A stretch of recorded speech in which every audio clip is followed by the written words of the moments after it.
Mheshimiwa Waziri, nadhani mengi yameshaelezwa, mengi mazuri makubwa yameshaelezwa yenye maslahi na nchi yetu. Nami niendelee tu kumshukuru Mheshimiwa Rais kwa kazi kubwa na maono makubwa haya.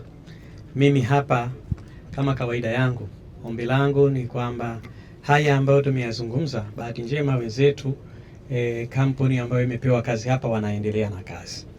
Kwa hiyo kwa sasa hakuna mengi ya kuyazungumza kwa sababu kazi inaendelea, na haya yote tunayatarajia yakamilike.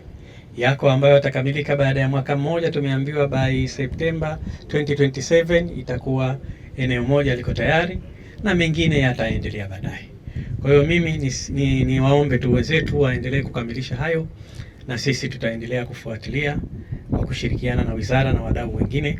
Ningependa tu watendaji sisi kila mmoja atimize wajibu wake, ili kampuni hii ambayo tumeipa kazi wasipate kikwazo cha aina yoyote na kudelay kwa ajili ya utekelezaji wa majukumu kwa mujibu wa mikataba tuliyokubaliana. Haya mambo ni makubwa. Hatuzungumzii Zanzibar peke yake. DJ ameeleza pale. Wenzetu wa Mauritius watakuja na wengine tu, kwa sababu hii itakuwa ni jambo ambalo linaweza kuwahudumia watu wote. Italeta uchumi mkubwa, lakini italeta diplomasia kubwa, yani diplomasia pia itaongezeka. Na ukiambiwa wa Mauritius wote wanachukua bidhaa zao hapa, wa Seychelles wote wanachukua hapa, na nchi nyingine nyingi. Kwa hiyo hiyo ni heshima kubwa. Si heshima tu, lakini hao wakichukua wachukui bure.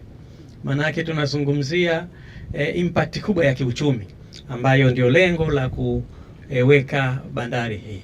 Lakini kubwa zaidi, kama Wazanzibari na Watanzania tutakuwa tunapata huduma za uhakika ambazo hazitakuwa na matatizo.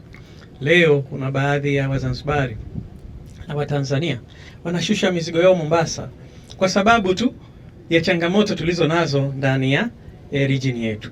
Lakini tukikamilisha hii, maana yake sasa mizigo ya Watanzania wote itashushwa Tanzania na mizigo ya Wazanzibari wote itashushwa Zanzibar, lakini pia na wageni wengine watapata nafasi ya kufanya biashara zao hapa.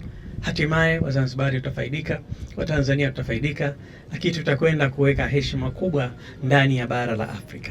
Nitaka tu niaseme hayo, na washukuru nyote kwa kazi kubwa ambayo mnaendelea kuifanya. Tuendelee kuyasimamia hayo, na sisi kwa kadiri itakavyowezekana tutakuwa tunapita hapa kuhakikisha tunapush kuona mambo yanakwenda vizuri.